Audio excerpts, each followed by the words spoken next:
Provérbios 23, 6 e 7. Não comas o pão do invejoso, nem cobices os seus delicados manjares, porque como imagina em sua alma, assim ele é. Ele te diz: come e bebe, mas o seu coração não está contigo. Esse versículo que eu li, na Bíblia de vocês está um pouquinho diferente. Alguém viu alguma diferença aí? Por exemplo, aqui na NVI está assim, ó: não aceite a refeição de um hospedeiro invejoso, nem deseje as iguarias que lhe oferece, pois ele só pensa nos gastos. Ele te diz: coma e beba, mas não fala com sinceridade. Eu rodei, né, pelas traduções, e essa tradução que eu li é a que mais se aproxima do hebraico. E eu quero focar aqui no início do versículo 7 mesmo, onde ele diz: pois assim como ele imagina em sua alma, ou em seu coração, em outras versões, assim ele é. E o Senhor, ele tem falado muito comigo sobre autenticidade, porque eu entendi que o contrário de escravidão não é só liberdade, é autenticidade. E aí a gente tem que se perguntar: será que nós somos ainda escravos? E escravo de quê? E o que nos falta para sermos autênticos? Ser autêntico é ser exatamente aquilo que o Senhor te criou para ser. Exatamente aquilo. E o que Deus, ele vê quando ele nos olha? Será que quando Deus te olha, ele vê você da forma como você se enxerga? Porque, como eu acabei de ler aqui, assim como o homem se vê em sua alma, em seu coração, assim ele é, a forma como ele se enxerga. E o contrário de escravidão é autenticidade. E aí a grande questão é: como ser o que Deus nos criou para ser? Eu fui ver o que significa autêntico, e no grego é aquele que é por si só, ele é original. Mas o que eu mais gostei foi o do latim, que diz: aquele que vem direto do autor. Aquele que vem direto do autor. Eu posso fazer um texto e depois eu posso copiar esse texto, mas aquele primeiro texto, ele veio diretamente do autor. A questão é: será que você é a sua melhor versão, como a gente estava cantando aqui, como foi falado? E para a gente começar a falar sobre isso, a gente tem que se perguntar: quem você é?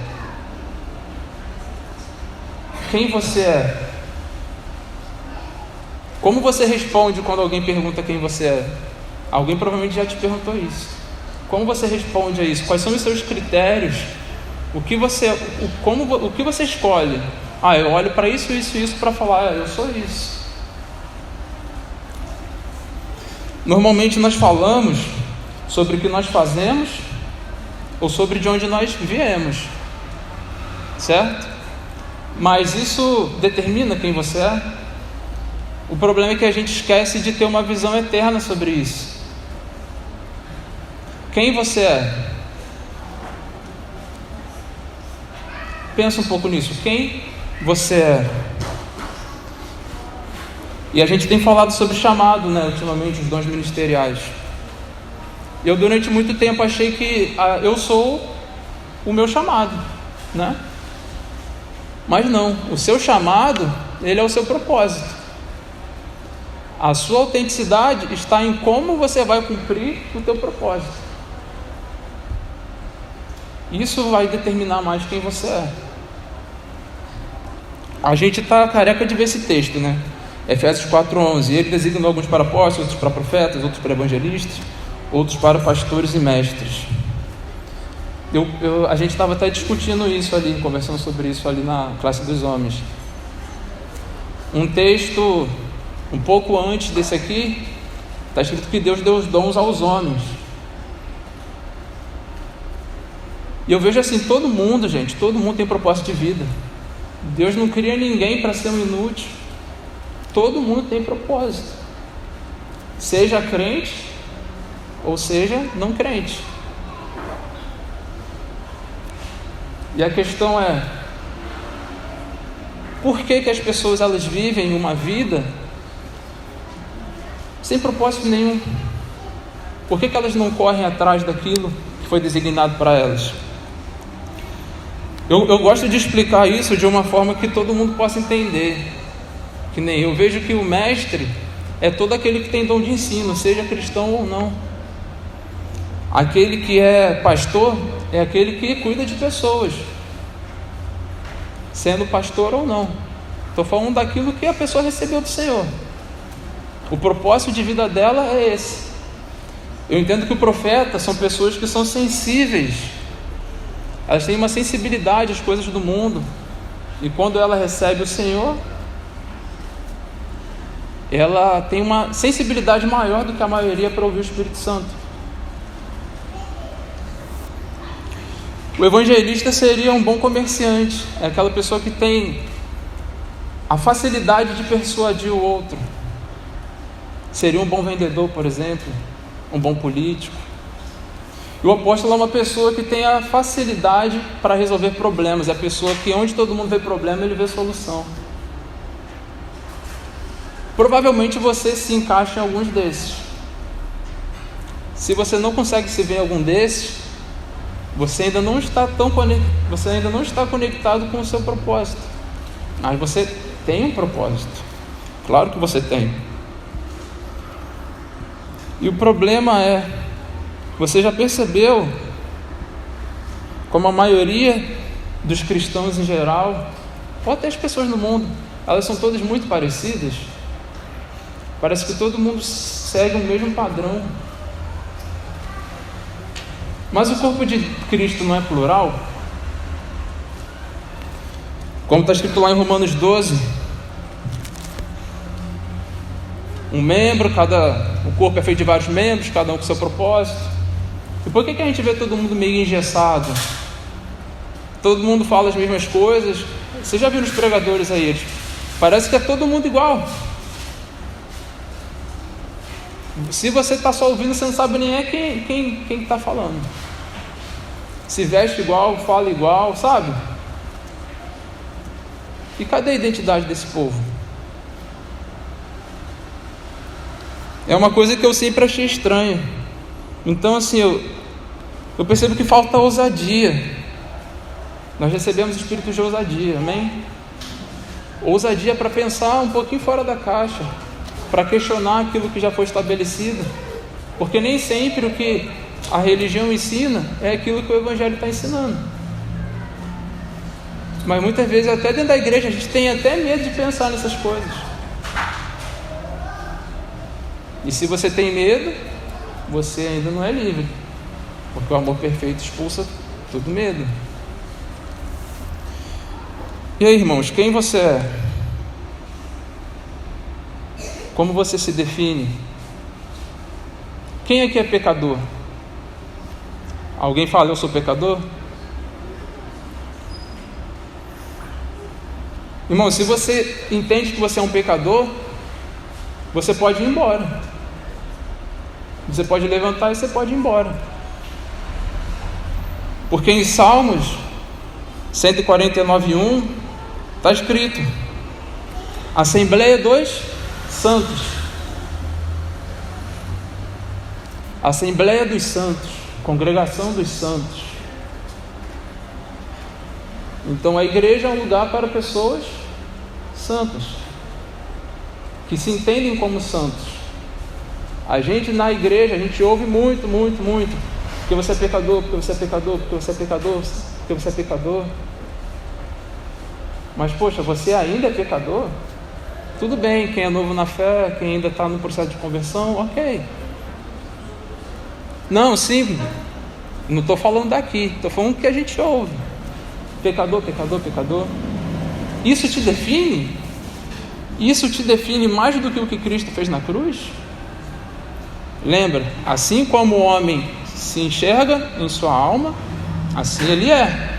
Se você se vê como pecador, você vai ser um pecador.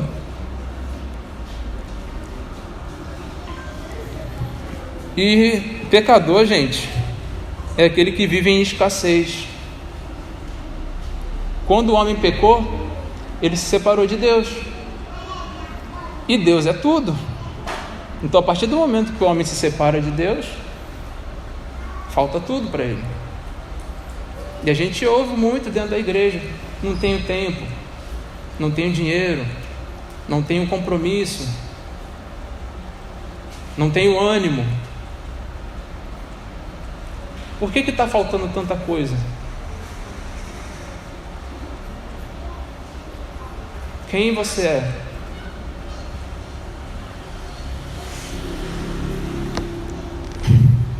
Poxa.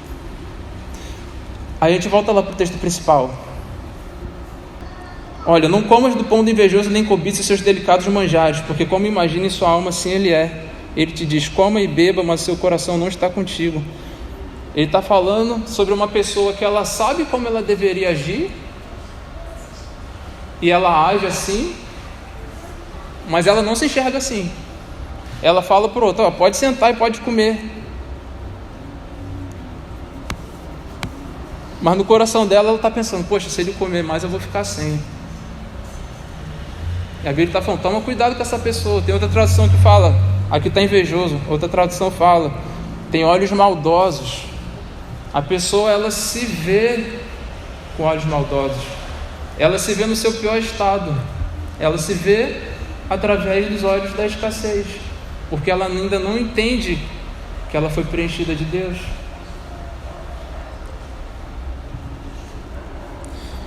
E aí, irmãos, é confuso, né? Porque o pai deu o filho deu a vida, e você tem que pensar 1, 2, 3, 4, 5 vezes para dar uma oferta, para abençoar alguém. Como eu falei, falta tempo, falta ânimo, falta tudo. Que Espírito Santo é esse que está habitando? Assim como você se imagina, assim você é. E você vê que as pessoas assim, elas têm mente dividida. Eu lembrei do texto lá de Tiago 4,8: aproximem-se de Deus e Ele se aproximará de vocês. Pecadores, limpem as mãos, e vocês que têm a mente dividida, purifiquem o coração. A pessoa, ela sabe como ela deveria ser, tanto que ela age assim: não, eu sou hospitaleiro, senta aqui e come e tal. Mas a mente dela está: caramba, eu vou ficar sem. Aí ela passa a fazer o quê? Reter. Ela nunca está disponível a dar. E o evangelho muitas vezes tem sido assim. A pessoa, ela sempre quer um milagre, mas ela não quer ser um milagre para ninguém. Ela quer a bênção, mas ela não quer abençoar ninguém. E eu acho complexo, porque vem aqui para receber o milagre, vem aqui para receber a vitória. Tu ainda não ganhou? Tu ainda não venceu? Gente, como eu falei, não estou falando para novos convertidos. Como assim tu ainda não ganhou? Que vitória é essa que nunca chega? Que milagre é esse? Tu já não é um milagre? Assim como o homem se vê em sua alma, assim ele é. Deus já te deu isso tudo, já está depositado na tua conta. Você só não saca. Está na tua conta, irmão, mas você não saca. E aí eu tenho que te dizer, irmão, se você nasceu de novo, você não é pecador. Pelo amor de Deus, tirem isso da mente de vocês: eu sou pecador. Se você entende que você é um pecador, assim como você se imagina em sua alma, assim você será. Romanos 5,8: mas Deus demonstra seu amor por nós. Cristo morreu em nosso favor ainda quando éramos pecadores. Se você nasceu de novo, se você realmente nasceu de novo, você não é mais pecador. Pecador produz pecado. Isso não quer dizer que você não peque. Se eu fizer um bolo, eu vou virar confeiteiro? Não, eu só fiz um bolo. Se eu fizer um artesanato que nem minha esposa faz, eu vou virar um artesão? Não. Mas se eu começo a fazer isso diariamente, então, gente, tirem isso da mente de vocês. Nós não somos. Quem nasceu de novo não é pecador. Enquanto a gente não compreende quem nós somos, a gente não consegue viver com plenitude aquilo que Deus separou para nós. Talvez você seja a sua versão pirata. Você já viu aqueles DVDs pirata que foi gravado no cinema? Tu assiste o filme? Assiste. Mas tá ruim, a qualidade tá horrível. Tem gente falando, a imagem tá ruim. E talvez você dentro da igreja esteja sendo isso. Você é a tua versão pirata. Você está cumprindo o papel, mas está cheio de ruído, está cheio de carrapicho. E por que, irmãos? Por que muita gente escolhe estar nesse lugar?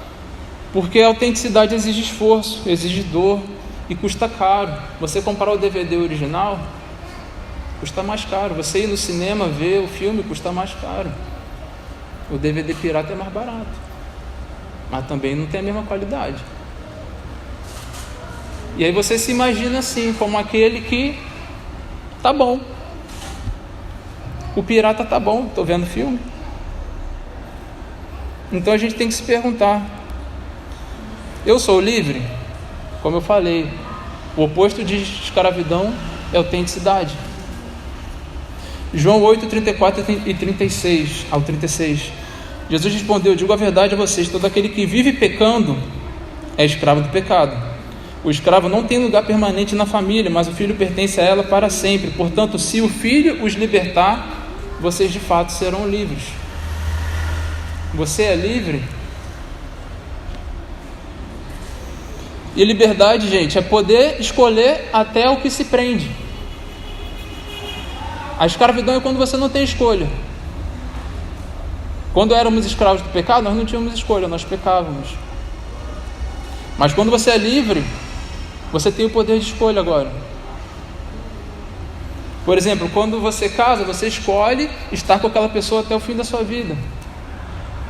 Quando você escolhe ser cristão, você escolhe ser escravo de Cristo até o fim da sua vida.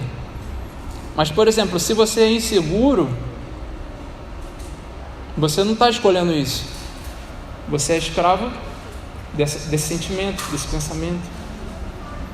E isso não faz com que você seja quem o Senhor te criou para ser. É a sua versão pirata. E a prisão é mental, irmãos.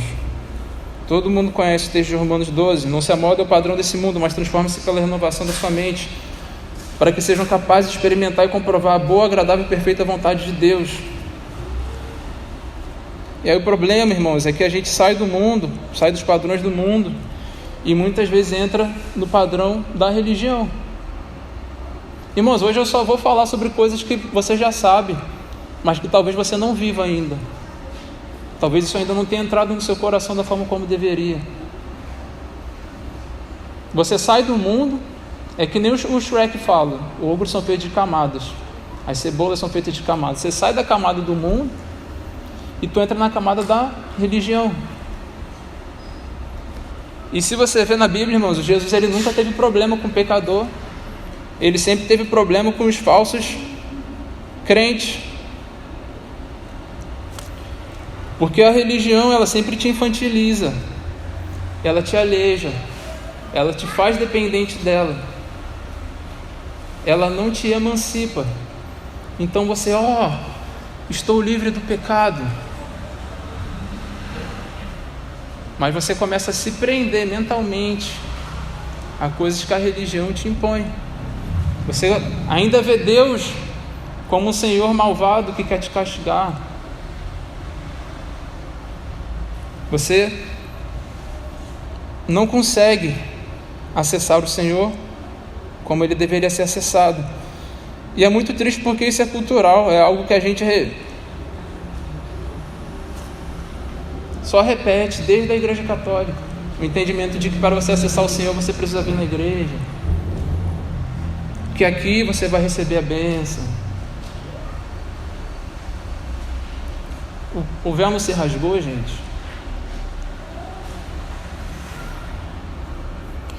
E a mentalidade institucionalizada da religião, a mentalidade litúrgica,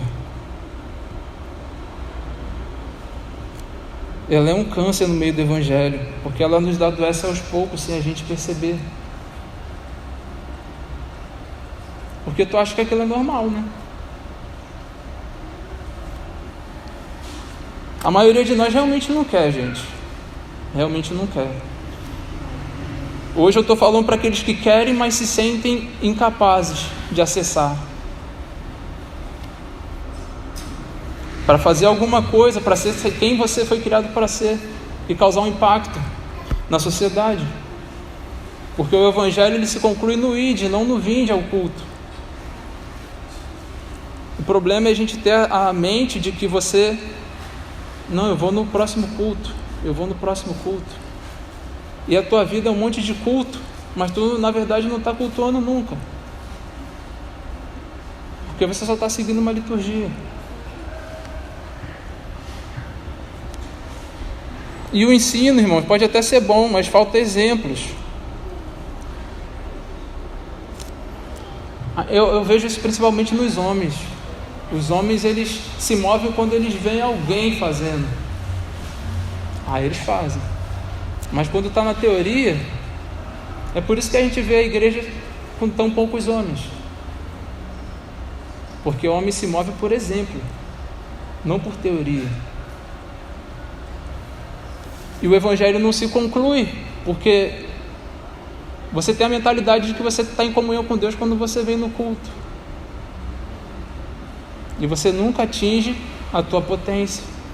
Você nunca é quem você realmente deveria ser. Gente, tem que tomar muito cuidado, porque é algo que vai de pouquinho em pouquinho. A religião faz isso com a gente. Ela te aprisiona, fingindo que é para o teu próprio bem. Tipo assim, não dá para confiar em você não, você tem que ficar sobre os meus cuidados. Porque se tu ficar sozinho vai dar ruim. Alguém aqui entra no mercado e fica assim, não posso roubar. Não posso matar alguém, não posso matar.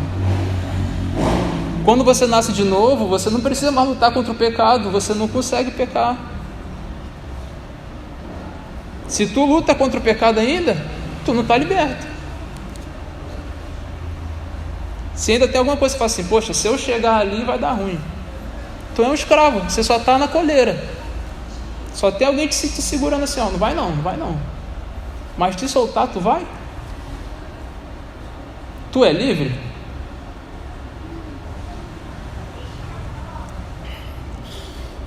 E aí, irmãos, como ser autêntico? Em primeiro lugar, para você ser autêntico, você tem que ter coragem, irmãos, de reconhecer e confrontar o seu pior para potencializar o seu melhor. Eu acho que é por isso que a maioria das pessoas não faz, porque lidar com o que está aqui dói. Então deixa de lado. Mas você não vai ser a sua melhor versão, a sua versão autêntica, enquanto você não confronta isso. E aí você é a sua versão pirata, cheia de carrapichos, cheia de ruídos. Outra coisa que eu acho que é o mais comum é não reconhecer Deus como Pai e descansar e confiar nele. Você já parou para se perguntar por que Deus ele faz questão de se apresentar como Pai? Porque o Pai deveria ser, porque na sociedade a gente poucas vezes vê. É um encontro perfeito entre o amigo e o Senhor. É aquele que tu respeita profundamente, mas que tu também tem a amizade mais íntima de todas. E aí a gente vê na igreja, às vezes, eu estou me sentindo afastado de Deus, eu estou sentindo que a minha oração está automática. Talvez seja porque você ainda está com a mentalidade religiosa de que, cara, se eu jejuar mais, se eu orar mais, aí eu recebo algo de Deus. Mas dentro de você está falando assim, cara, ainda é sobre mim. Se eu fizer mais, eu recebo. Então talvez você só deva descansar. E eu acho que às vezes o descansar é o mais difícil, porque a gente é ensinado que o quê? A gente tem que fazer mais, tem que fazer mais, tem que fazer mais. Deus não quer um relacionamento automático, irmãos. Jesus, ele não quer ser servido, ele quer ser seguido. Ele quer que você seja como ele, direto do autor, como você deve ser. E para finalizar, irmãos, você tem que acreditar que você é o que a Bíblia diz que você é. Jesus sabia exatamente quem era, Paulo também. Apesar de tudo que eles sofreram, você percebe que eles são livres, que eles estão leves, eles estão na prisão, estão sendo torturados, mas eles estão tranquilos, porque eles sabem quem eles são. Quando você entende quem você é, podem te elogiar, podem te ofender, não causa impacto nenhum, porque tu sabe exatamente quem você é. E a Bíblia diz que você, Gálatas 3:26, vocês são filhos de Deus mediante a fé em Jesus Cristo. 2 Coríntios 5:20-21, portanto somos embaixadores de Cristo. Embaixador de Cristo, você é Jesus aqui. E no final do versículo fala, nós somos justiça de Deus, para que nele nos tornássemos justiça de Deus. Tu és justiça de Deus. Você se enxerga assim? Embaixador de Cristo, justiça de Deus, filho de Deus. Efésios 1:4, porque ele nos escolheu nele antes da criação do mundo para sermos santos e irrepreensíveis em sua presença. Mateus 5:48, portanto sejam perfeitos como perfeito é o Pai Celestial de vocês. Você se enxerga assim? Perfeito, santo, irrepreensível, justiça de Deus. 1 Pedro 2, do 9 ao 10, esse aqui é clássico: geração eleita, sacerdócio real, nação santa, povo exclusivo de Deus, para anunciar as grandezas daquele que chamou das trevas para sua maravilhosa luz. Gente, eu falei isso tudo porque eu quero te empoderar a ser menos influenciado pelo externo e olhar para dentro de si. Quem você é? Como você se enxerga? Quem você é nesse momento? Você já está vivendo a plenitude de Deus? Você ainda é um pecador? Você já é livre? O que te falta para atingir o seu ponto de autenticidade em Deus? E gente, não há receita. É algo que é para cada um.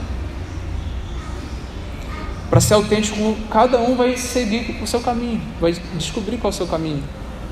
E a questão é você ser corajoso, porque isso vai te trazer responsabilidade. É ter coragem de andar esse caminho, que às vezes é um caminho solitário, para você alcançar verdadeiramente aquilo que você é em Deus. Amém? Obrigado, irmãos. Deus abençoe.